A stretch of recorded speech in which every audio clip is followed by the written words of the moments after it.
Today is Tuesday, December 19th, 2023. I'm Tracy Caine with the Oklahoma Oral History Research Program at Oklahoma State University's Edmund Lowe Library. Today I'm talking to Dick Stubbs, a 1967 graduate of OSU, and David Egan, a 1976 graduate. We are in the historic Cattlemen Steakhouse, their iconic restaurant in the Stockyard City area of Oklahoma City. I'll be talking with both Dick and David about their early lives, their college experiences while at OSU, and their lives since leaving Stillwater. Upon agreement with Dick and David, this interview will be archived at the OSU Library for future generations. And I thank you both very much for talking to me today. I appreciate it. Welcome. Dick, let's begin with you. If you wouldn't mind, please, by telling me about yourself. Where were you born and raised, and what was your early life like? Well, I was born in Henrietta, Oklahoma, and stayed there all the way through high school. And my early life basically started working early, and like I had my first public job, was 12 years old.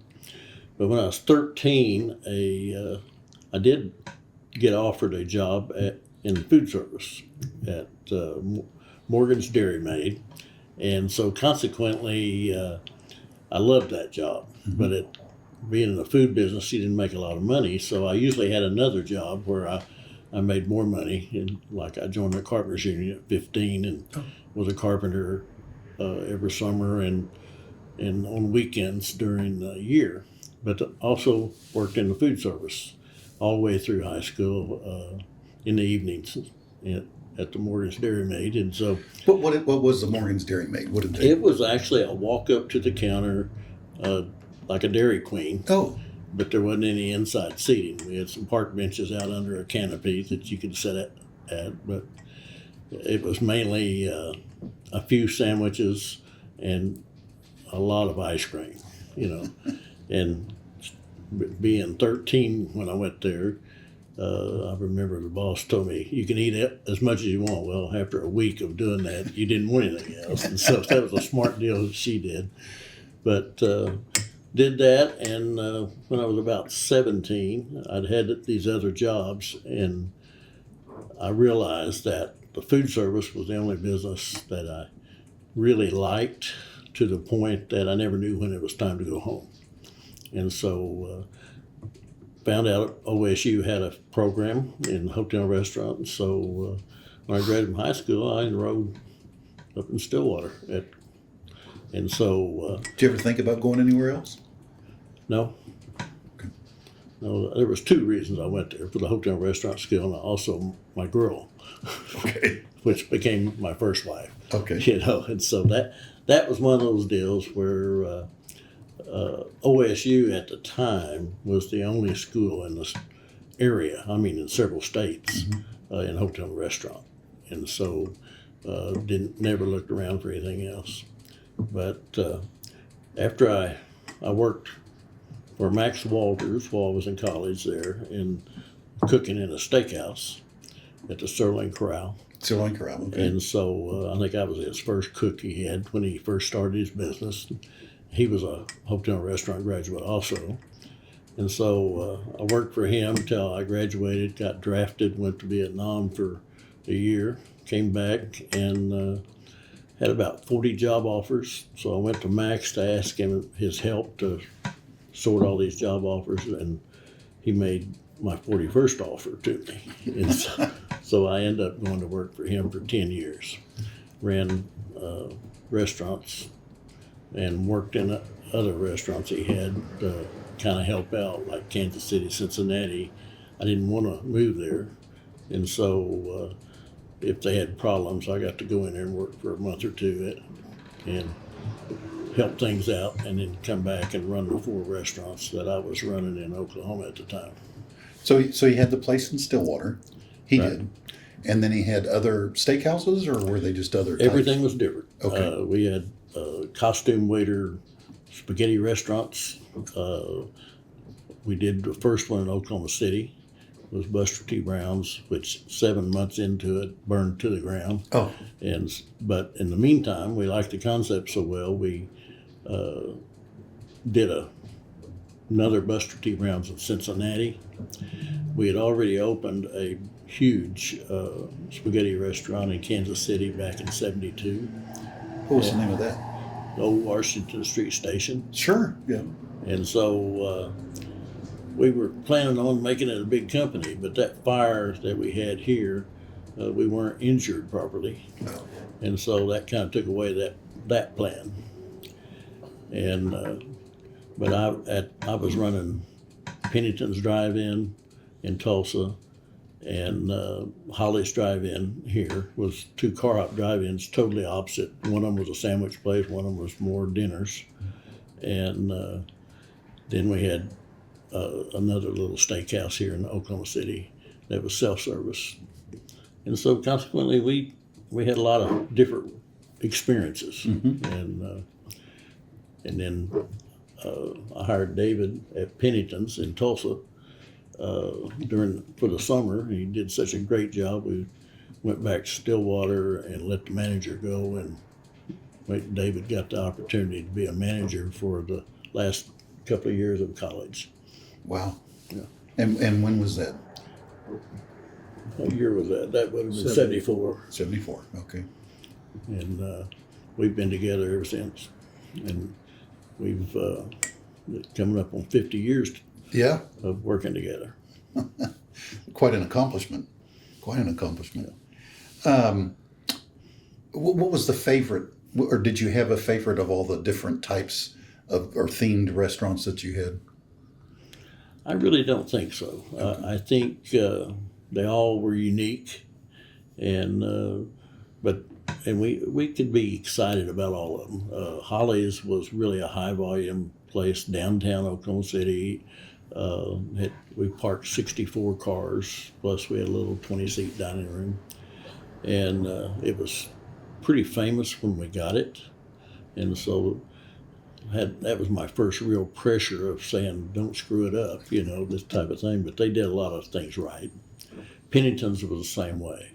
Pennington's was, the restaurant in Tulsa that everybody knew about and wanted to go to. And so all those restaurants you could take a lot of pride in. Mm-hmm. Sirloin Crown Stillwater was a going restaurant that, on football days, we had to shorten the menu so that we could turn tables and get everybody to the game in time. Of course, back then, most of the games were afternoon games, and so you got a chance to get a big before the game and after the game, and that was a great thing to have. But I think Buster T. Brown's was one that we created that took off here, and we were doing 2,500 customers on some days, and so. Wow. It was a busy place. And yes. Cincinnati was even much bigger and had a lot of other unique problems. So, learning to deal with unions during the construction stage and stuff that were pretty challenging. Mm-hmm. Washington Street Station in Kansas City. Right. Was there a rail car inside? Yeah, we built a trolley. Built a trolley. Yeah, we built it from scratch. A trolley inside that had been the old warehouse that housed and worked the trolley system there. So. And the trolley car was the salad bar, if I remember right. No, the trolley car that we had up there, actually you ate up in it. Oh, okay. It had seats in it. Okay. Everything, but it was in the middle of the dining room. We had a huge salad bar, and that salad bar became a huge way for employees to steal and everything. We had some wins there when we finally figured that out, but it was pretty amazing. Yeah. So you say that you told me that your love of food or love of hospitality, I guess, started before you went to school. Yeah. What maintains that sense of wanting to bring guests into a place and take care of them? It's been a long time doing that. Fortunately, when I first started in the food business, well, actually, even in some other jobs I had, that the love of sales, used to love to upsell and everything, and I think that that made me motivated to please customers. And, I also had some very, very good mentors that I worked for that, they taught you to be nice to the customer too. And so consequently, it was just kind of a thing that became natural by the time I was 14 or 15. If anybody came up to that window at Morgan's Dairy Maid and they ordered something, I'd try to sell them something else with it. So that was very motivating for me. Well, as we got other type restaurants later in my career, the full service became just something that you didn't want any customer to ever be unhappy. Mm-hmm. And so you worked very hard at that. That's terrific. So it sounds like extracurricular activities while you were in high school involved working more than anything else? Well, not necessarily. Okay. I played a little football, and I was in a band up until my junior year. And marching band or? Marching band. Okay. And so I had to quit the band to play football. But I played basketball all the way through high school too. And fortunately, the employer I had always worked around my games and stuff like that. So, most time employers can do that if you give them enough notice. Mm-hmm. So I did a little bit of everything.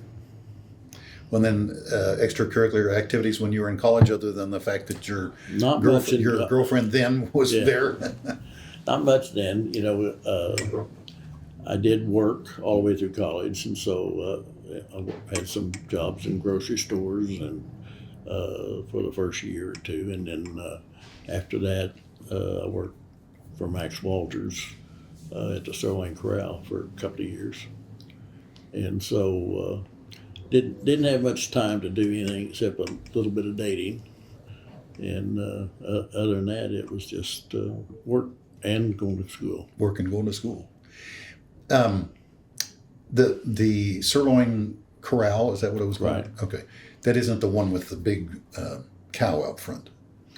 No, we had a cow on the roof. On the roof, a little okay. Black Angus cow up on the roof like this here. The big cow was Sirloin Stockade. Okay. Were they in business at the same time? Yeah. Oh, okay. Well, they came in later. We were established when they came in down on the strip. Okay. And they worked down there, and their cow kept moving around. People would steal it and stuff. I've heard some stories about that. Our cow got painted a few times, but it didn't move. Didn't move. What was the first restaurant that you had yourself? Applewoods was really my first one. Okay. Applewoods, we had actually developed a concept for the company that I was working for, mm-hmm. and found out that because of the fire and the insurance issue and stuff, that we wasn't going to be able to build it.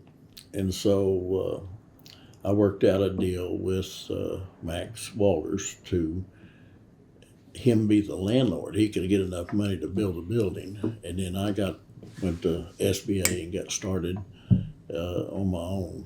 And so initially the plan was that we would have a manager in my restaurant, mm-hmm. but I would still run the other his restaurants that were in Oklahoma. But we had a gentleman's agreement that if we felt like that anybody was getting cheated on that, that we would dissolve that part of it. And so David was the choice that I could choose out of our company, and so chose him, and so he came to be the manager of Applewoods initially. Mm-hmm. And excuse me, when I saw after a few months that you really can't serve two masters, that I gave notice, and David was given the opportunity to go back and take my job, and he chose to stay with me. And so it really helped Applewoods a lot, because then we had both of us full time. Mm-hmm. And so that's kind of how that got started. Where do the concepts come from? I mean, are you sitting around one day and an apple fell on your head. I mean, that's It's but kind of that way. the name and then the concept of what the restaurant was about. Well, there was a few apple restaurants around the country that we had seen, and so in looking at that, we realized that most of those that had apple names were successful. And so while we were developing a concept, we were very familiar with Stevenson's Apple Farm in Kansas City area. And when we studied it, we realized that menu was primarily smoked meats. Oh. And smoked meats is inconsistent sometimes. So we developed a menu, and David and I did a lot of testing and contests between the two of us as to who could produce the best pot roast or best pork chop or whatever. And so that's how our menu got developed like that. But Applewoods started out just being Applewoods. Well, we realized after it had been open a week or two that you really needed to name restaurant somewhere because customers didn't know what Applewoods was. It was a new deal. And so we quickly changed the name to Applewoods Restaurant. And Okay. But it was very successful. It took a we kind of got a blow. The first week we opened, the newspaper ran a picture of it under construction instead of doing so. So we got the newspaper to come back and do a real article, and from that point forward, it took off. And the timing was good. It was at the beginning of the oil boom, and so every restaurant succeeded, but we really succeeded, and we did double the volume the first year and triple the volume the second year, and so it became just a huge restaurant for many, many years. Where was the first location for Applewoods? First location was on Reno Avenue. Okay.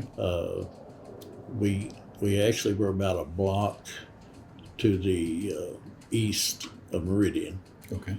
And we were around there by ourselves initially when we started construction, but by the time we got open, Teeners had built beside us, and so a clothing store, and so those two businesses were initially around that corner.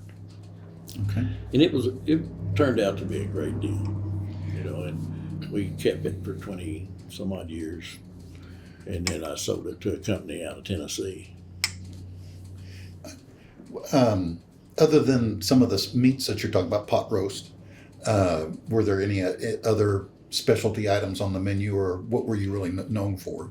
Well, we were known for our bread. We had a bakery out in the lobby so people could watch us make bread. And fritters, apple fritters was the number one probably comeback deal that we served during the salad course. And then we switched to a big yeast dinner row during the entrees. We sold a lot of pot roast. Pot roast was our number one entree, I think pretty much every year, wasn't it? All the way to the 25. Pork chops was a good one for us too. So we had several that became kind of signature deals, which always helps, and like Cattlemen's has, a signature items that a few people say they got to come for that. Right. So that's a good deal. Yeah. Well, that's terrific. Well, the pot roast recipe, whose recipe was it? Dick won the pot roast recipe. Oh, okay. I just can't imagine how much more we would have sold if it was mine, but, I let him we'll have never know. one bay leaf and one new potato in it. And the rest, Dick got us jalapeno. I got my jalapeno in there. Okay. Well, that's good. So. That's good. Well, David, let's switch for a minute, and if I could, we'll go over to your side of the table, and if you'd tell me where you're from, and a little bit about your early life and upbringing. Well, it's not nearly as colorful as Dick's, but it's probably similar in a lot of ways. I was born in Tulsa, went to grade school and high school in Tulsa, left when I was 18 to go to college, and went to St. Gregory's for 1 year, and when I realized that my courses the second year weren't going to transfer to OSU Hotel and Restaurant program, I left St. Gregory's after my freshman year and went to Stillwater Okay. for my sophomore, junior, and senior year.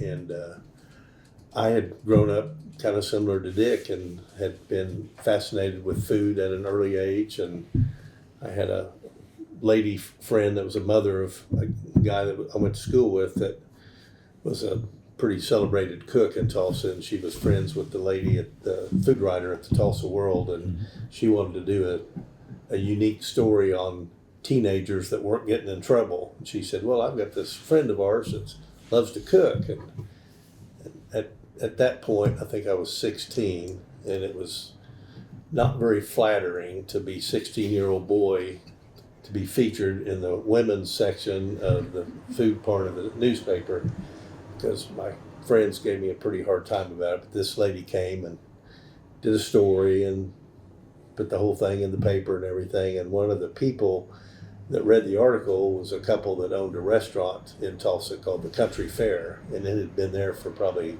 30 years or so by that time. And they told my grandmother, who was friends of theirs, that if I ever wanted to learn the restaurant business, to come and see them. So I went to work for them, I guess when I was 16, and worked for a couple years there in the kitchen. And then you had to be in college to be a waiter to work out in the dining room there. So I left to go away to college, and then after my first year of college, I went back to work there as a waiter, since I was in college for a year while I was going to school. And but I always felt fortunate that, you know, from a young age, I knew I wanted to be in the food business. So my stepping stone was to get in the hotel restaurant program when I was a sophomore, and my brother-in-law was in the hotel restaurant program at the time on the hotel side. So he was kind of my in to get me up there and get me situated and enrolled and everything. So I went to school there my sophomore year and did all right. But then between my sophomore and junior year, there was an article in the paper for a hotel and restaurant intern to do a summer job in Tulsa, earn $1,500. And I thought, holy smoke, $1,500. This is the early 1970s. This is 1974. Okay. And I said, $1,500. It wasn't until like after the summer that I figured out it was $500 a month divided by 80 hours a week. And so I might have been working for less than minimum wage, but it didn't matter because I was having a blast. So anyway, that was the summer of 74 when I met Dick and worked at Pennington's for the summer and getting ready to go back to school for my junior year. And he said, I want you to run this restaurant in Stillwater. I said, thanks, but no thanks. I can't be distracted. I'm on the 4-year program. My dad had passed away when I was in high school. Oh. And he made me promise that I would go to college and get a degree and all that stuff. So I knew that if I worked, I'd be distracted because I liked work a lot more than I liked going to school. But at the last minute, I kind of made a deal with him, and I said, look, you know, I'm going to try it under a condition that if it doesn't work out and I have to quit work, you'll hire me back next summer. And as Dick said, that's 50 years ago this May. So the summer only job, as Jimmy Buffett used to say, turned out to be a pretty good gig. It seems to have worked out okay. Yeah. It's been an adventure. I mean, we've had a lot of interesting paths along the way. I mean, every time you do a different restaurant, it's a whole different experience. And some of them are easier than others. Some of them are harder, and some of them are more successful. And some of them, you know, Applewoods was a great restaurant to make friends, but pretty tough restaurant to make money out of. And it's a little bit more fun when you run a restaurant that you can make money with and still enjoy it than one that you're just slaving away and see all those customers, you know, coming back and can't wait for more. And you're thinking, how much more practice do we need? But too many fritters? Was that the reason that... If we'd have sold them, we'd be retired by now. We'd be sitting on the beach somewhere. I think the big thing was that there was so much scratch cooking. Uh-huh. And so it took a lot of labor, a lot more than a normal restaurant. Yeah, but pot roast you can't just throw on the grill and have it finish in 5 or 6 minutes. Yeah, we had all of our signature items were big labor deals. But it's still, I'm going to make money. We had a situation, our landlord took advantage of the fact I was starting out with no money. And so we paid too much rent. And that's what ended up making us move out of our wonderful building we had built, just because the rent was too high. Right. And so, Right. Well, it sounds like you had a good intersection then. Let me go back just a minute. Do you still have family in the Hennessy area? Is that right? Henrietta, I'm sorry, Henrietta. very little. Okay. My mother passed away a couple of years ago, and she was the last one that really gave us a reason to go there, except to decorate graves now. Yeah. And David, do you still have family in Tulsa, I have Tulsa? 2 sisters. And, Okay. yeah, 2 sisters in Tulsa, 1 in California. But still try to get back and see family. When you all were at OSU, of course you're about a decade apart, but was the Distinguished Chef Series a part of the HTM or HRAD when either of you were going to school? No. There? Okay. No, I think Jim Anderson started that, if I'm not mistaken. Yes. Hospitality days was the only thing that really we had, and that was more companies come in, get 2 or 3 really great speakers, and then like a Norm Rinker from his past was always motivating to just sit there and listen to that.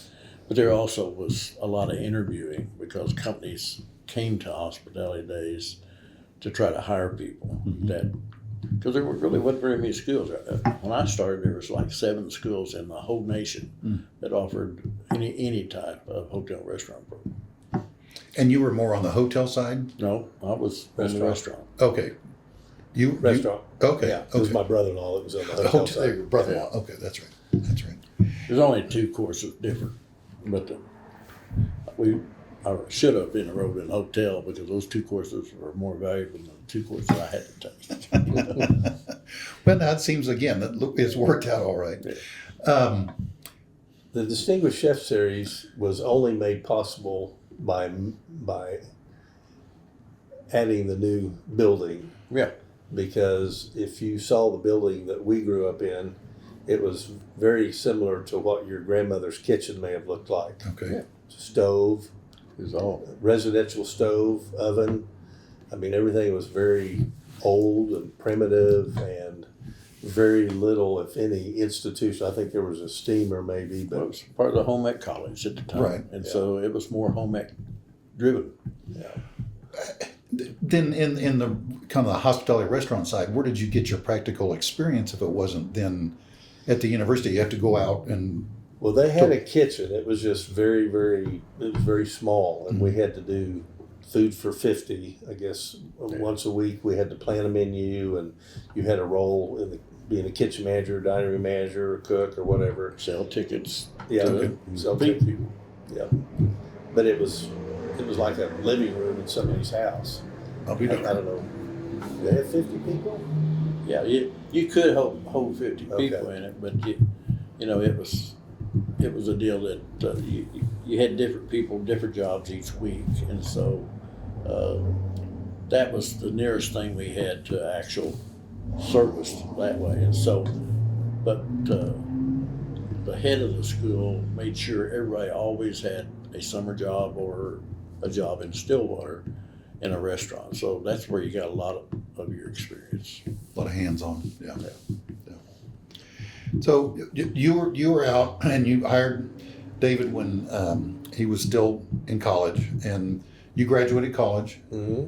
Did you move to Oklahoma City at that time? Or? Yes. Okay. Moved to Oklahoma City to start working on the Applewoods restaurant project. And that started right after your college Mhm. graduation. Okay. Yeah, I used to hire a lot of hotel and restaurant students when I worked for Max. Mm-hmm. And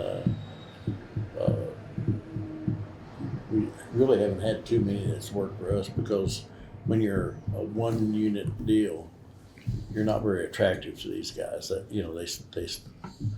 they're kind of educated to go to work for a corporation where you can move up fast, and this type of thing. Mm-hmm. But you did say that Applewoods started out, and then the next year you doubled the business, and then the next year you tripled the business. So it was working out all right. Yeah, Applewoods. We had one great thing happen with Applewoods is the timing. Uh-huh. The Velvet Dove restaurant worked against us because the crash of the oil boom hurt that restaurant. Applewoods got started right at the beginning of the oil boom, so we really had about 3.5, 4 years of tremendous growth. And then where did the idea, you didn't have an apple fall on you this time because it's the Velvet Dove. Where does the Velvet Dove come from?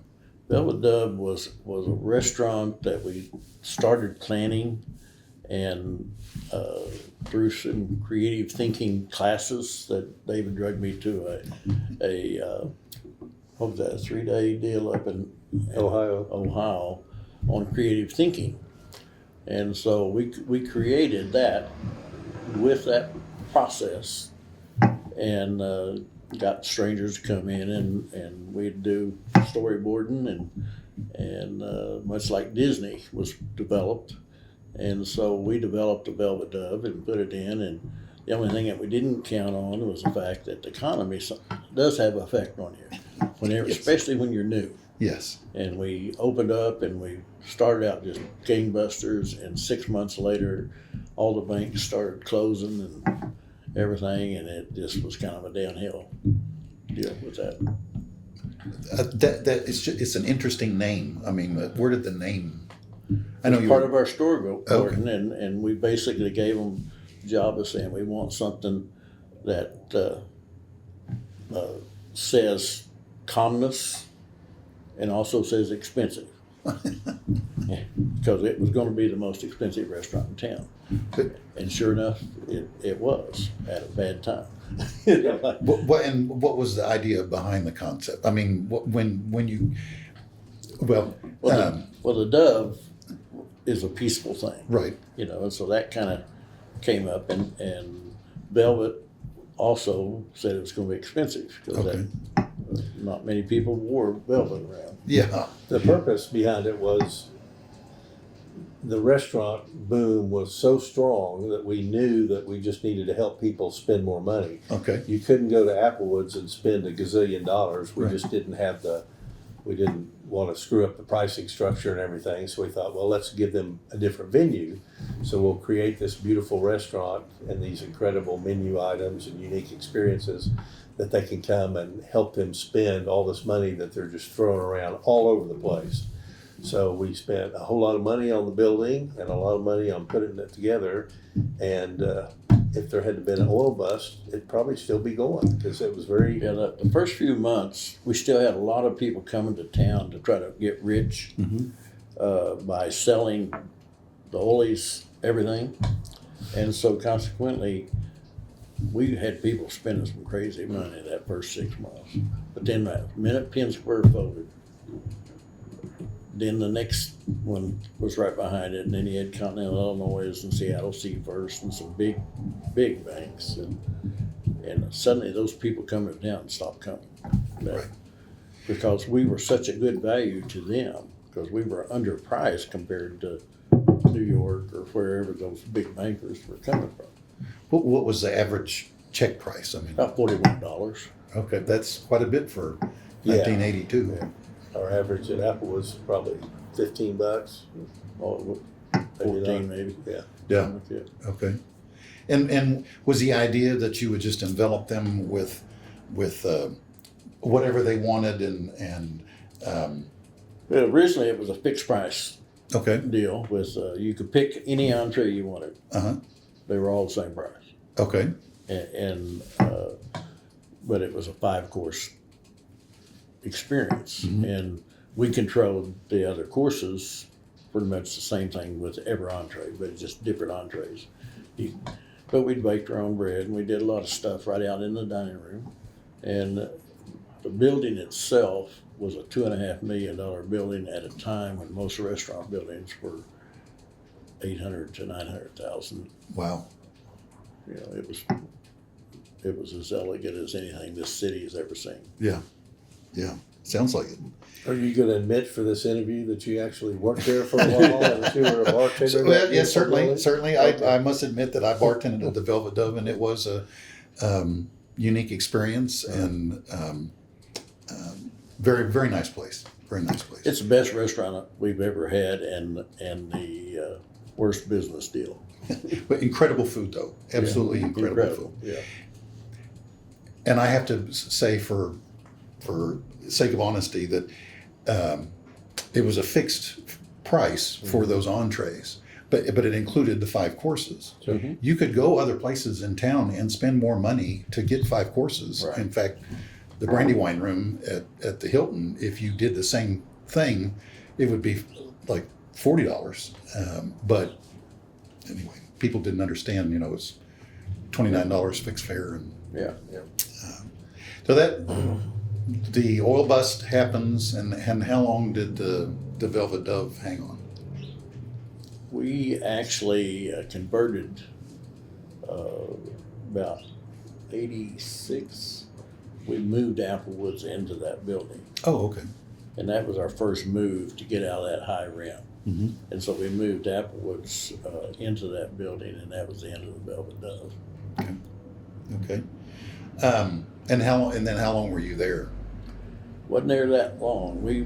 Our landlord passed away about the time our lease was needing to be renewed, because we had sold, in order to protect our business, we sold all of our assets and then leased everything back during those days when it was tough Right.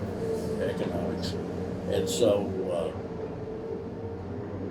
when he passed away, it was right at the end of our first lease, and his son and I couldn't agree on a lease figure. And so we moved Applewoods North into a smaller building, had to give up our banquet business temporarily. And then we turned around and had a company that wanted to buy that so they could expand it. Okay. And so they came in and purchased that restaurant. Fortunately, we had Cattlemen's already, so David and I just started working here instead of both places.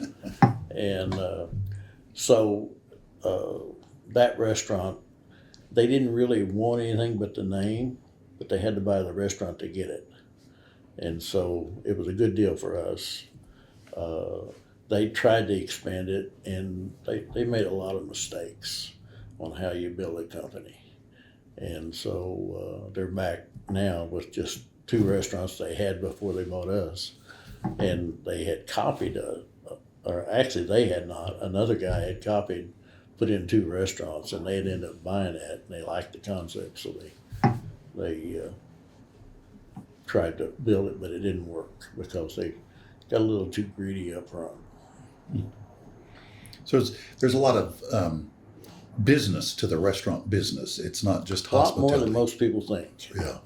It's I just. mean, there's certain things that are basic that, I see restaurants go in all the time where they don't have enough parking, Mhm. and they don't worry about it. They think people, if they have good food, people just come. Well, they will for a while, but it's still going to have the basics of a good market to work in, number one. And the economy's got to be good at least occasionally. And fortunately in Oklahoma, with we've learned that the oil business drives everything in the state of Oklahoma. Mhm. Nobody wants to admit that, but it's true. Because it's really getting to be a smaller segment of employees in the oil business, but it still drives the economy. So we're in a situation where if you're paying attention, you can kind of almost predict when it's going to happen now. But that's experience too. Right. After being in it for 50 years. Yeah, that does make a difference. Did you have any other concepts come along? You had Applewoods and Velvet Dove. Was there anything else that you? Not really that we'd like to talk about. Okay, Yeah. all right. Well, that's fine too. No, just kidding. No, we have tried some other things, and some of the deals, like we tried a concept right next door that was a good concept. It won't work next door to Cattlemen's because everybody comes to this part of town for Cattlemen's, not for whatever's around us. Mm-hmm. And we tried a concept there that I thought was a good one and would have worked probably most places, but it didn't work here. What was the name of that? It was Country Fair. Oh, okay. Okay. So the Velvet Dove winds down, and you move Applewoods in there, and then it moved up north. When did Cattlemen's come into your lives? I started negotiating in '89 on it. I got a call from a banker, and it was Cattlemen's banker. Okay. And this place had lost money for several years. Oh. And he was being pressured by FDIC to foreclose on it. Oh. And he didn't want to because it was 80 years old at that time. Mm-hmm. And so we negotiated on it and everything. And one day, Gene Wade told me, he said, Dick, why don't you just take this place and make it your goal to pay off my debts before I die. So we started thinking different. So David and I took a little trip. We knew at the time there had been several steakhouses in Oklahoma City go out of business during the 80s. Mm-hmm. And so we went to Fort Worth and went to Omaha and St. Louis and looking at stockyards type restaurants. They all had one. Some of them were not doing well. Some of them were doing good. But all of them were fighting the same thing. The stockyards in all those cities was becoming commercial areas rather than selling cattle. Mm-hmm. Because EPA had got after that industry, and so most of them were moving out of cities, going places. So we looked at it, we said, okay, if we take this thing, we can't count on that thing, the stockyards staying here. Well, stroke of luck, it has. And it's done really well. For over 30 some odd years that we've been here, Mm-hmm. it's really the last of the big stockyards anywhere in the nation. And so consequently, it's done good. So we didn't have to worry about replacing all the customers, but we attacked it like we did. So all our marketing started saying, okay, Oklahoma City is too small for the amount of business we want to do. So we started advertising in smaller towns in Oklahoma first, and then we jumped the state line a few times. You know, like when the Thunder came in, we found out the Thunder had a lot of people in Wichita that had bought season tickets. So we advertised in Wichita. We advertised in North Texas. In fact, right now we have a nice tourism base that comes to Oklahoma City occasionally, and we get them from North Texas. And so the marketing aspect of this business has been very, very successful for us. But we spend a lot of money on advertising. Mm-hmm. Yes. A lot more than most single restaurants will. Do you get a lot of draw from the activities that happen at the fairground? Because it's not too far away. Yeah, that works out really well. There's 11 major horse shows in Oklahoma City, and those are probably our 11 best weeks of the year. Yeah, but we also market to those people. Sure. We learned those tricks when we had Applewoods on the other side of the fairground. Mm-hmm. Is you send 2 or 3 nice looking cowgirls out there to invite those people from the show, and they'll come. And so we started out doing those kind of things, you know, and we don't do so much of that anymore because now we can buy the fairgrounds on their cell phones. If you pick up your cell phone and you're out there for one of those conventions, our ad's gonna pop up. Very, very smart. Just things like that. And so we do work on the marketing more than a lot of restaurants. You know, I told my wife that day I drove past a restaurant and I said I hadn't eaten there in 10 years because I never think of it. because they never make me think of it. Mm-hmm. Yeah, it's not like a McDonald's or a Sonic or Yeah. something that does a lot of the institutional advertising that you see. And But we do a lot, like I said, as a single restaurant, we probably spend the most money of anybody, but we still do some of the old-fashioned advertising. Like most of the newer owners of restaurants, they think social media is the only way to go. Well, social media is helpful, but we still do TV. Right. Occasionally we'll do radio, not very often, but sometimes. And it's good target type stuff, but the TV always gets you a result. what was Cattlemen's like when you guys took it over? Pretty bad. Well, you said it had been losing money. It wasn't the destination restaurant that it is today. What did you? Well, I think to be fair, Gene Wade ran it for 45 years, and if he did a fabulous job for 35 years and was getting a little tired the last 10 or whatever it might be, he deserves a lot of credit for what he did from what the restaurant was when he took it over in 1945 to what it was when he turned it over in 1990. But they had gone through the same oil bust that everybody else had, and it took its toll. The road had been closed, the bridge had been redone both directions, both across the river here and on the way to downtown, which had hurt them. They responded probably a little knee-jerk maybe after the oil bust, and did some things that they thought they needed to do to try to win customers back that may have actually ended up maybe hurting them as the time went on. I think they lowered some portion sizes, they lowered prices, in some cases they had lowered quality.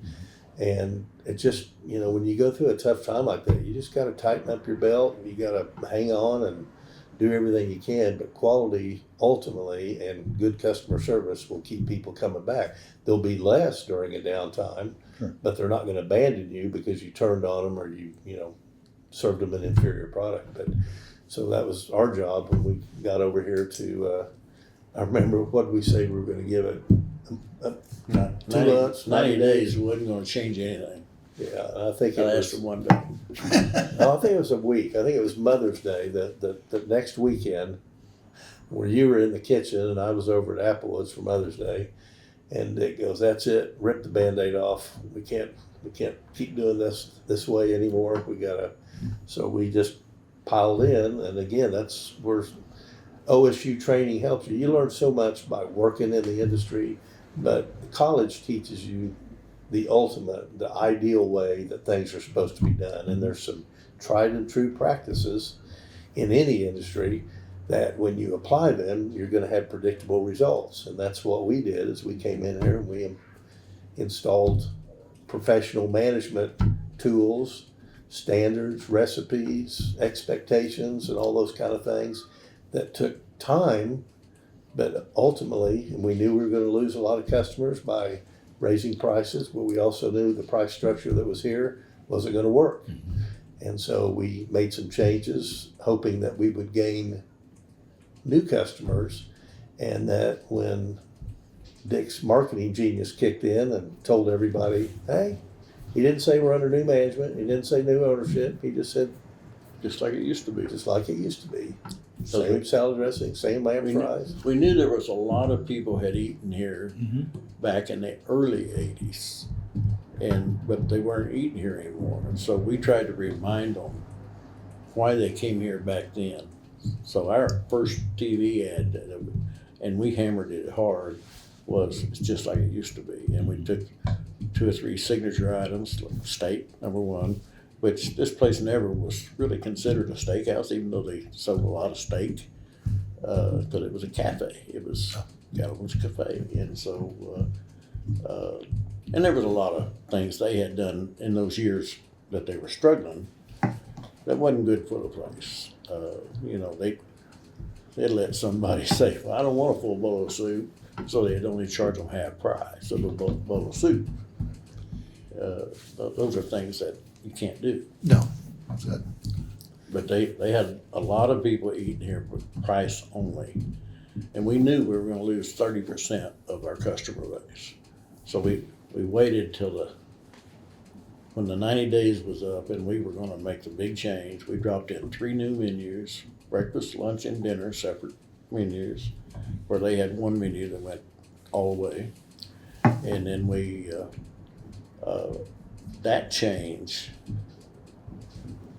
made a lot of people say, well, I can't afford to be here anymore, because they got used to eating for $4 instead of $10, you know, so whatever. And so we did that, but we also started our advertising the same day. And so we saw a customer count dip and back up within a month. We were back to about the same customer count, because they didn't have many. And then it just kept going on. Yeah, what Dick was talking about earlier, that Oklahoma City had lost really the iconic steakhouses to the oil bust. Yeah, Glen's Hickory Inn was gone. Yep. The J&R Chicken Ranch, Eddie's had quit serving liquor, so they were pretty much done. And Christopher's, the same thing. Oh, really? So there wasn't one place. If you asked 10 different people where to get a good steak in town, you'd probably get 10 different answers. Yeah. We wanted to create one answer. We wanted to let everybody know this was the destination for steak. Stockyards were sitting right smack dab in the middle of cattle country. And we're going to show you a beautiful picture of a steak on the TV that's going to make you hungry and want to come in here. And then we're going to serve it to you by somebody that's nice and somewhat professional, treat you good. And then those people that hadn't eaten here for a long time that came back and tried it, kind of like, man, that was really good. We want to come back.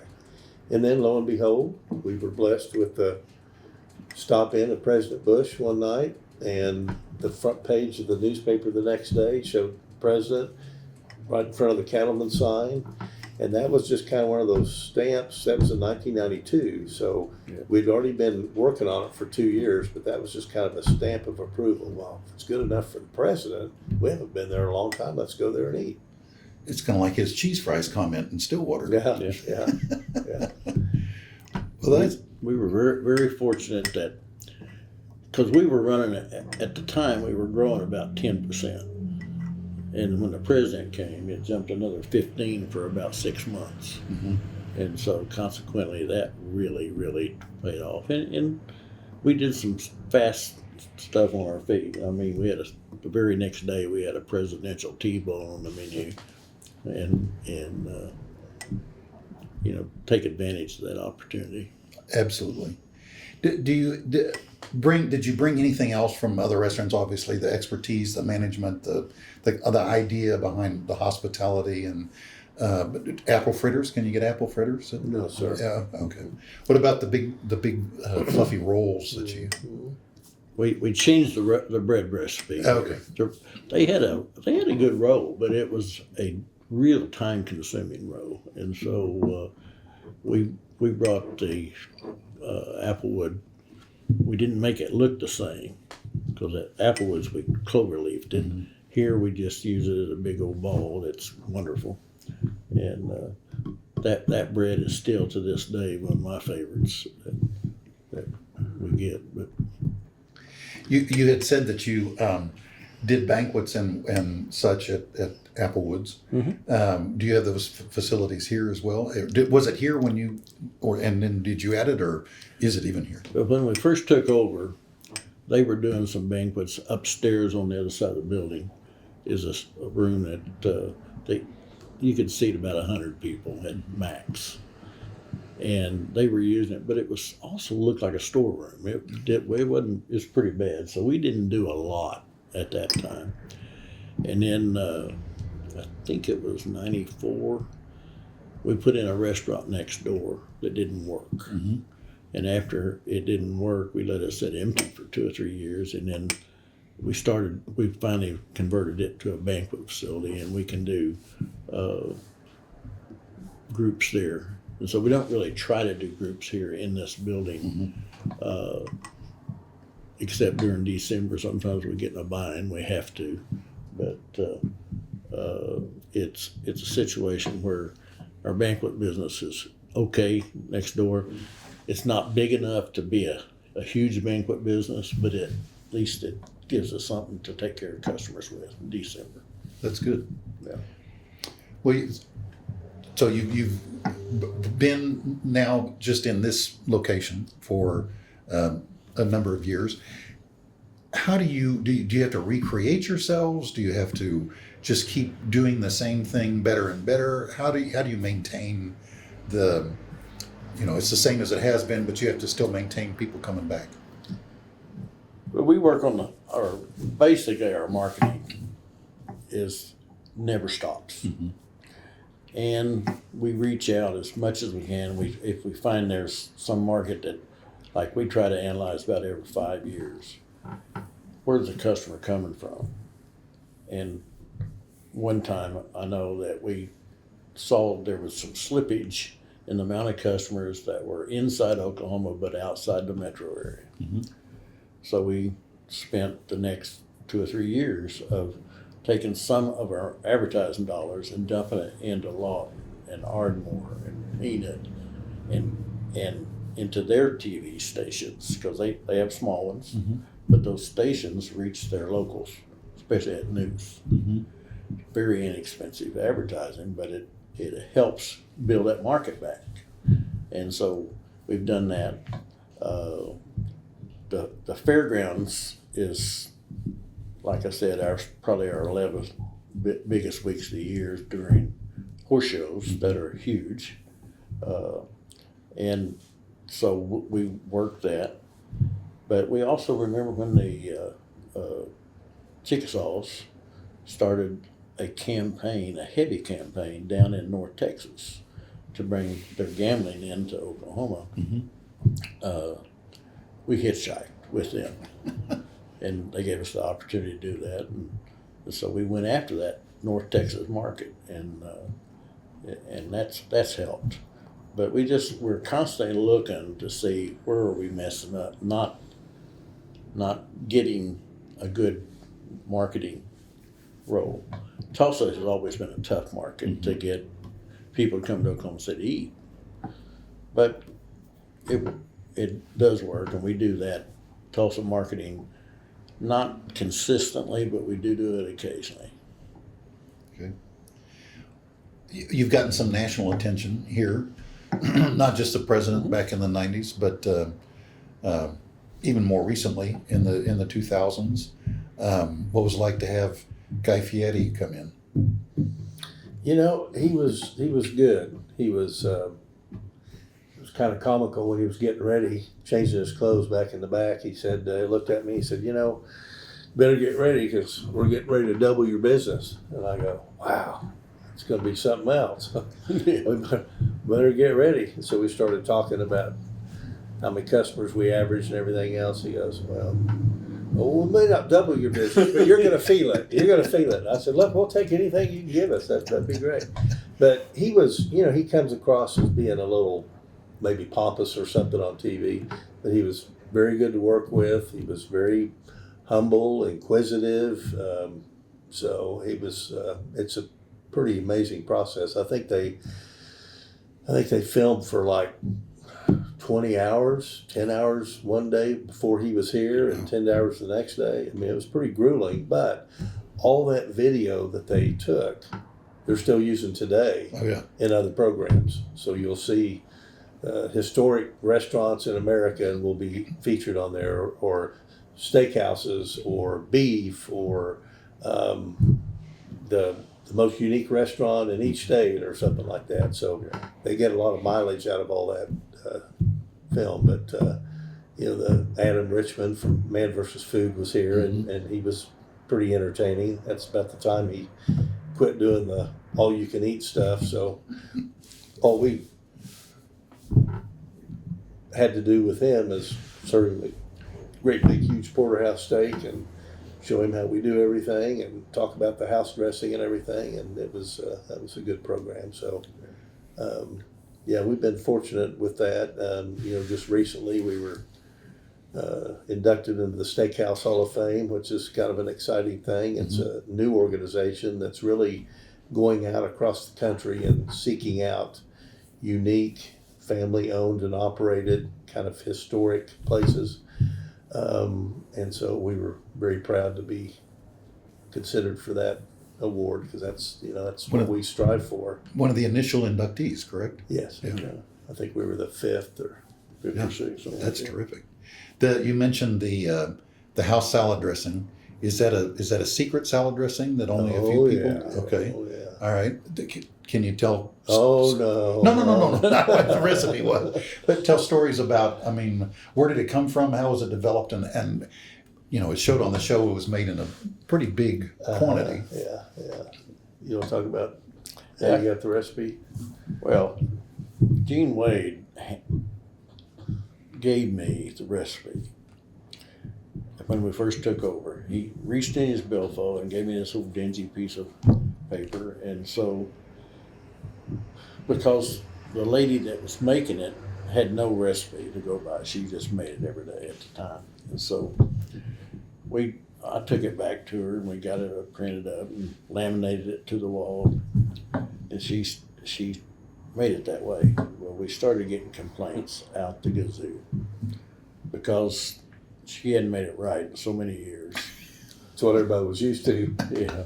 And so consequently people started complaining. So then we had to work on really getting something close that pleased the customer. And so we said, look, forget all that, just make it your way. And so we did that with her several times, and then we found out there was a common amount that should go in there. So it developed, and after that, no more complaints. And so that really was a fun thing, but just the fact that it had not been done right in so long that it offended people. And another thing that we had to go through is the steak, is initially, because they had been losing money so long, they were buying steaks that probably were walking around the day before. It really was, and we wanted to do a better steak. And so the aged beef, when we first started using that, we got a few complaints. It's strong. Well, then we had to educate our wait staff to explain to people that this is aged beef that we do so many days and blah, blah, blah.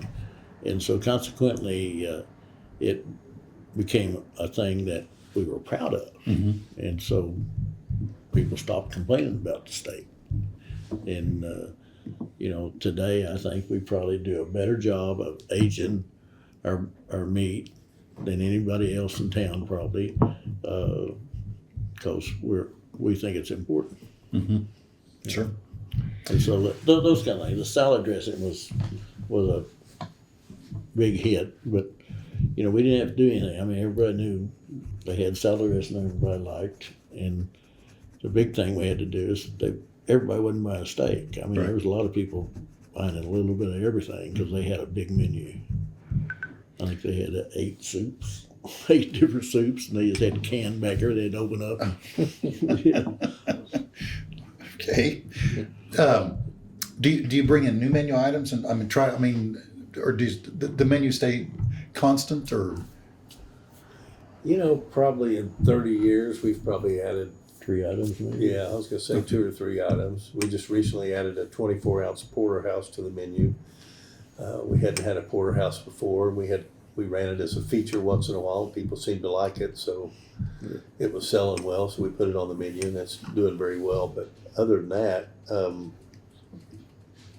very, very few changes. Our task is to not screw it up, and yet try to stay up with things. We have to have a gluten-free recommendation. We have to have vegetarian options, because somebody comes to eat a steak and brings their wife or their spouse or their friend that may be a vegetarian. So we have to be able to teach the servers how to be able to put together a vegetarian choice. Unfortunately, we have enough of those items to appease those folks.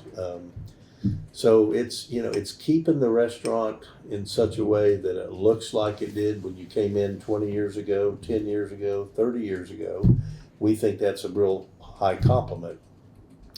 that somebody walks in, had been here for 20 years and came back to bury their aunt or whatever it might be, and they came in, it looks just like it was the last time they were here. Now that's a fine line between somebody that wants a fancy, fresh, shiny new restaurant. Well, they're not going to see that here, but they're going to see a restaurant hopefully that's maintained properly and looks like the same way it looked like when they remember coming in here years ago. So if you come in, if you're 18 years old, you come in today, hopefully 20 years from now, the restaurant will look similar to you, like somebody that comes in 40 today that moved away after they graduated from college and came back, and I think that's a high compliment. We change carpet about every 5 years, just flat wear it out. Oh, sure. But we turn around and we have to get, normally we have to get somebody to make it look the same. And it's crazy. I mean, we absolutely have to work with a carpet company to get them to make the carpet so that we never look like we changed. But we just wear out the carpet because, we do close to 10,000 customers a week. And so that carpet, that just doesn't last like a normal restaurant would probably get 15, 20 years out of it. Wow. So you evened out the processes both in the back of the house and with the wait staff and maintain the food quality, and things are going along pretty good, and you've been here quite a number of years, and then March of 2020 hits. What did that do to Cattlemen's Cafe? We went off the cliff. I think we went, really off the cliff, because this area of town is not necessarily a place for delivery. And so we tried doing delivery, but somebody has to drive 10 miles, you're not gonna make much money, Right. On that thing. But so we basically lost all of our business pretty much for 6 weeks. Did you close completely? Nope. Oh, But we couldn't serve inside the restaurant. Okay. So what we did do, we used those 6 weeks to do some repairs that we absolutely had been patching all those years. That some of the things we fixed had been here since the day we took over, and so we spent about $140,000 on repairs during that 6 weeks of big stuff.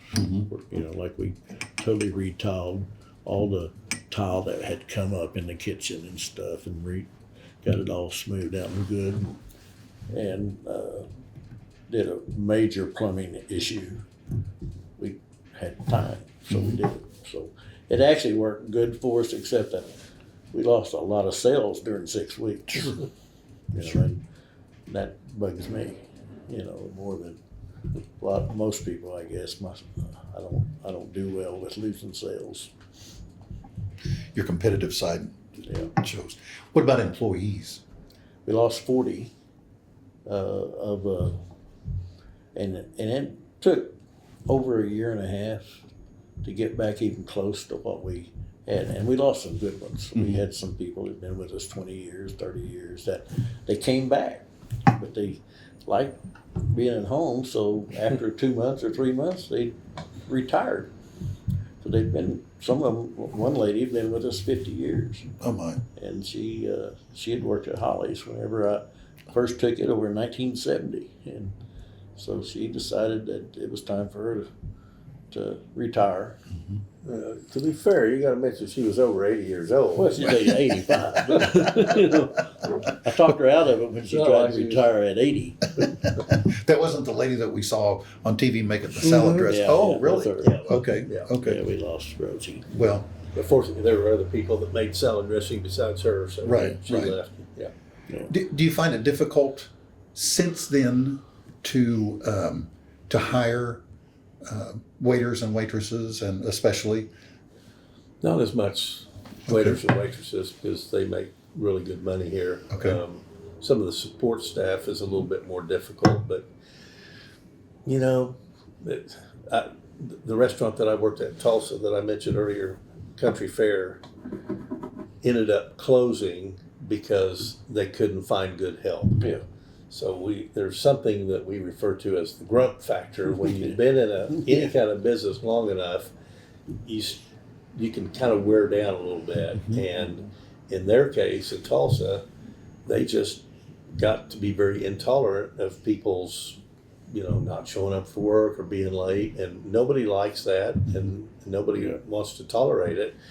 But you have to maneuver through whatever your current pool of potential employees is, and that's basically what we've done since COVID. It's been a little different, but there's always going to be good people out there. We just have to find them and keep looking for them, and don't settle until you find them. And Well, because Can we stop this for a little bit? absolutely, we'll pause for just a minute. Okay, we're back again. I think I wanted to ask you. You spend a lot of time in the restaurant, obviously, in the restaurant business. Do you have time for hobbies? Life outside of Cattlemen's? I play golf a little bit. Okay. Not so much lately, but I do a little bit. I've never been a good golfer, so I think that's kind of a key. Restaurant guys, if they're good golfers, they're probably not good restaurant. Not paying attention to business. But a lot of our outside activities is I was served on the National Restaurant Board and the state board, and so a lot of my friends are scattered all over the country, and I probably spend more time visiting with them and things like that than really hobbies. I'm short as I am, I'm not going to play basketball or any of those things, but golf I enjoyed, but it's not something that I have to do every day. Are you able to travel then to see some of the other folks that you met around the country? We've done some of that, and we had a son that got handicapped, and he wanted to live in Orlando, so we used to go down there every other year. We'd go down and spend a week or two, and we had a house just for us that we bought 6 or 7 years ago down in San Antonio that I sold last week. Because I realized that I just couldn't get away enough to make owning a house in another state worth it, Yeah. So, but we enjoyed it, and we, the older I get, because I'll be turning 80 before long, and so consequently, I don't have the stamina to really be in here and walking the floors that much. But so things are different. Sure, absolutely. David, about you? Oh, I just my probably hobby would be to travel somewhere where there's good food and beverage destinations. So I like to go to places that are good, like New Orleans, or I guess the British Virgin Islands isn't really a food destination, but it's a good place to be in the wintertime. Oh, It's a yeah. good place to relax. Absolutely. You've made a lot of associations within the Restaurant Association. Right. I know you've both served on boards here in Oklahoma, and then you said nationally as well. Yeah. So I'm sure you know a lot of people around and that sort of thing. Do you make it back to OSU very often? I do not. Okay. I probably, up until about 4 or 5 years ago, I'd be in Stillwater maybe once or twice a year, and but the last 3 or 4 years I haven't been there at all. Okay. Yeah, up until COVID, I was on the food service advisory board there at the school, and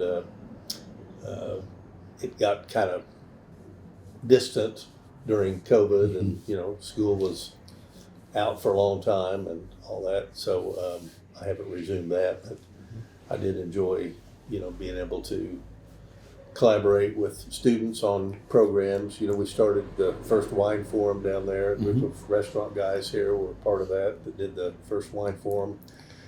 And we got various restaurants from across the state to participate in doing food up there for that, and that was a lot of fun. It continues to do well. I haven't been to the beer forum yet, but one of these days I guess we'll make it up there for that. But the school does very well. You know, we were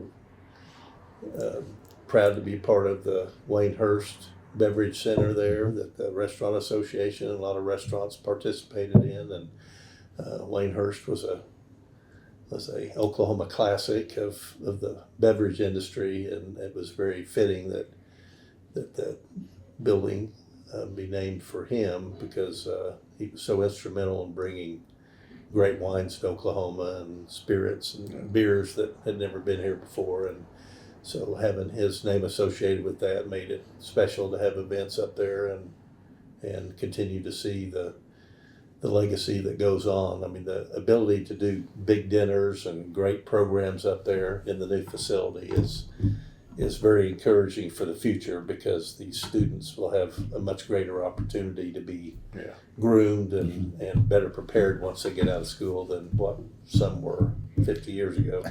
You're not cooking in what amounts to somebody's kitchen with Granny's kitchen. Yeah, I mean, they've got a wonderful facility now for the cooking aspect of the industry, and now that they've moved over to the business section, it'll probably be a little stronger in the business management type deals. But you know, Dave and I both came into an industry when we had illegal alcohol in this state, and so consequently, you know, we kind of lived through the days of doing illegal alcohol to make our guests happy, but then occasionally, you know, you got slapped on the wrist pretty hard. Slapped on the wrist. I wouldn't call going to jail actually a slap on the wrist. David was successful in going to jail more than I was, but I lucked out here. He showed up to post the bond to bail me out of jail. That's the important part. Yeah, he had his role, but I had my role, but I was very fortunate in the fact that every time we got busted in those illegal days, I wasn't one of them that went to jail. So That's 2 times I walked out of the building just a few minutes by accident. But your timing's impeccable, Yeah. obviously. suspiciously so. Yeah. But anyway, the Wayne Hurst deal is a good deal, because, you know, for years there wasn't any education of alcohol business. Right. You know. Yeah. It does make a difference. Well, I thank you both very much for your time today. Thank you. It's been a pleasure learning more about both of you, and I thank you so much for sharing your stories with us. Okay, thank you. Thanks for being here and being a part of it.